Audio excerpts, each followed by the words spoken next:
Takshashila YouTube channel வாயிலாக இப்பொழுது நாம் பார்த்து கொண்டிருப்பது அழகிய மா கோலங்கள். இந்த கோலங்கள் தமிழ்நாட்டின் பாரம்பரிய சின்னமாக கருதப்படுகிறது. ஒவ்வொரு வீட்டு வாசல்களிலும் முற்றங்களிலும் கோலங்கள் வரையப்படுகின்றன.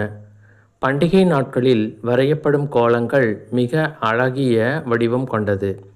இவ்வாறு கோலங்களை வரைவதன் மூலம் பெண்களின் ஒருமுக பண்பு வெளிப்படுகிறது. அவர்களின் கலைத்திறன் மேம்படுகிறது.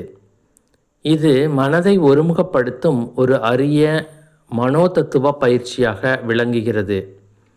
முன்காலங்களில் அரிசி மாவினால் கோலமிட்டு மகிழ்ந்தனர். அதன் மூலம் அன்னதானம் செய்யும் பலன்களும் கிடைத்தன. அதை சாப்பிடும் உயிர்கள் அதனால் உணவு கிடைத்து வந்தது.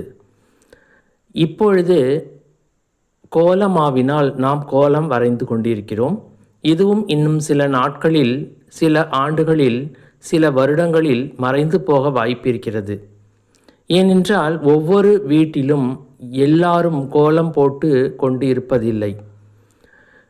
இந்த மார்கழி மாதங்களில் மயிலாப்பூர் வீதிகளில் இந்த கோலப் போட்டி நடக்கும் அருமையான காட்சியை தட்சசீலம் யூடியூப் சேனல் மனதார பாராட்டுகிறது.